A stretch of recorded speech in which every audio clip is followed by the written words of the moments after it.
Guys, एक बार Germany में वहां की सरकार ने पेट्रोल के दाम बढ़ा दिए।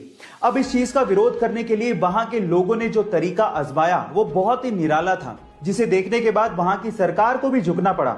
वो क्या था मैं आपको बताता हूं। एक्चुअली जैसे ही पेट्रोल के दाम बढ़ाए गए उसके 1 घंटे के अंदर वहां के लोग अपनी कारों को लेकर सड़क पर आए और उसके बाद सड़क पर ही अपनी कारों को छोड़कर चले गए। जी हां गाइस, 10 लाख कारों को सड़क पर देखकर सरकार सत्ते में आ गई और फिर से उन्होंने पेट्रोल के दाम घटा दिए। गाइस, विरोध करना जायज है, सही है, लेकिन उसका तरीका सही होना, इफेक्टिव होना और शांति प्रिय होना बहुत ज्यादा जरूरी है। गाइस, बड़े दिल वाला किसे कहते हैं, या आज मैं आपको एक रियल इंसिडेंट से बताना चाहता हूं। एक्चुअली हुआ कुछ यूं कि एक छोटा सा बच्चा था जिसके पास खुद की एक साइकिल थी, लेकिन प्रॉब्लम साइकिल के साथ ये थी कि उसमें ब्रेक अच्छे से नहीं लगता था। अब वो साइकिल के साथ जा रहा था, सामने से कार आई, ब्रेक अच्छे से लगा नहीं, वो साइकिल सीधे कार में ठुक गई। अंकल बाहर आए, उन्होंने देखा कि कार में डेंट पड़ गया। अब वो चाहते तो बच्चे पे चिल्ला सकते थे, गुस्सा कर सकते थे, लेकिन उन्होंने उस बच्चे को कुछ भी नहीं कहा। इनफैक्ट उस बच्चे को उन्होंने एक साइकिल भी गिफ्ट की। ओह माय गॉड गाइस, वो साइकिल पाके वो छोटा सा बच्चा भावुक हो गया था। इस इंसिडेंट से आपको मैं सिर्फ इतना कहना चाहता हूं कि कभी कभी बेवजह कुछ अच्छा करके देखिए, आपके दिल को बहुत ही सुकून महसूस होगा। गाइस, भगवान ने ना इंसान नामक एक बहुत ही गजब की मशीन बनाई है। कैसे? एक छोटा सा एग्जांपल देता हूं। क्या आपको पता है कि जब आपको उल्टी आने वाली होती है तो उससे 30 से 35 सेकंड पहले आपका पूरा का पूरा मुंह लार से भर जाता है। कभी गौर करके देखना। पर सवाल ये कि ऐसा होता क्यों है? तो देखो मैं आपको बताता हूं।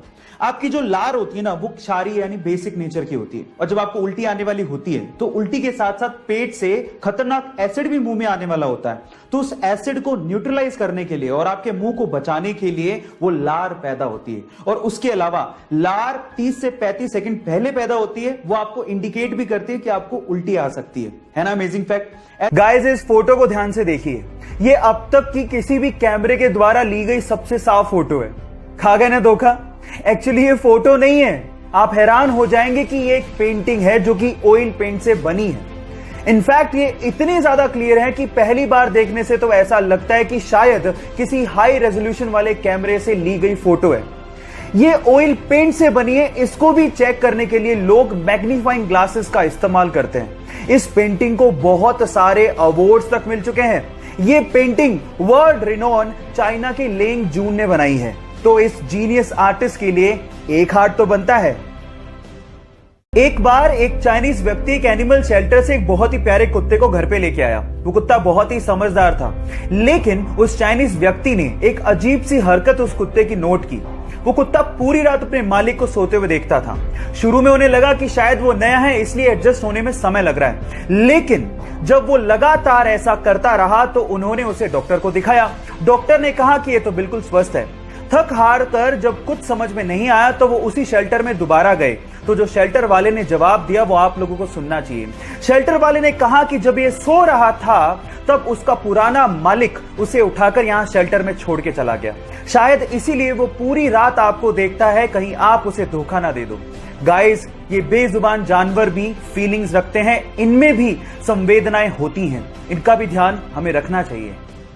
जब 13 अप्रैल 1919 को जलियांवाला बाग में जनरल डायर ने सैकड़ों निहत्तों पर गोलियां चलवा दी, तो इस बाग से 40 किलोमीटर दूर एक गांव से 11 साल का बच्चा जलियांवाला बाग की तरफ पैदल निकल पड़ा और बाग में खून से सनी हुई मिट्टी को अपने हाथ में लेकर अंग्रेजों से आजादी के सपने देखने लगा। ये मिट्टी लेकर जब वो घर पहुंचा तो उसने पिताजी को कहा कि पिताजी आप कहां जा रहे हैं? तो पिताजी ने जवाब दिया कि मैं आम की गुठलियां बोऊंगा जिससे पेड़ लगेगा और बहुत सारे आम मिलेंगे। तो जानते हो उस बच्चे ने क्या कहा? उस 11 साल के बच्चे ने कहा कि मैं भी इस खेत में बंदूक बोना चाहता हूं जिससे मुझे बहुत सारी बंदूकें मिलें और मैं अपने देश को आजादी दिला सकूं। इस क्रांतिकारी विचार को रखने वाले का नाम है शहीद भगत सिंह, जो हमारे लिए, इस देश के लिए हंसते हंसते ये कहकर फांसी पर चढ़ गए, सरफरोशी की तमन्ना अब हमारे दिल में है, देखना है जोर कितना बाजुए कातिल में है, बाजुए कातिल में है।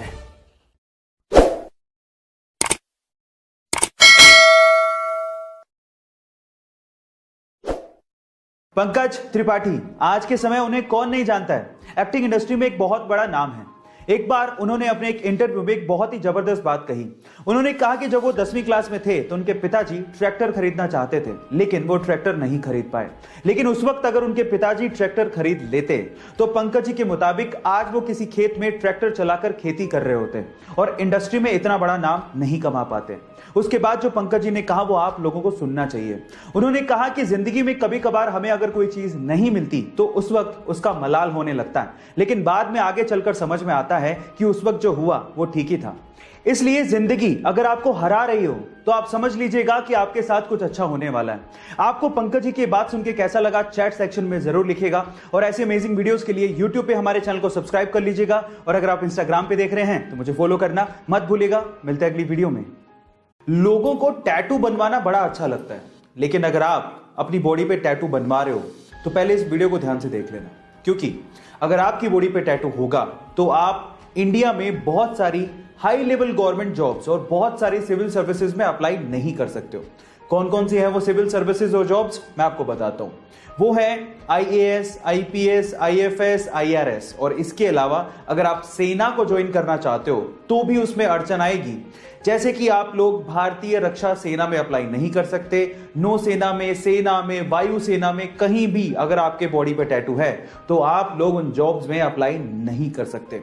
सो be careful about that guys. ऐसी इंपॉर्टेंट जानकारियों के लिए हमारे चैनल को सब्सक्राइब कर लीजिए और अगर आप इंस्टाग्राम पे देख रहे हैं तो मुझे फॉलो करना मत भूलिएगा। मिलते हैं अगली वीडियो में।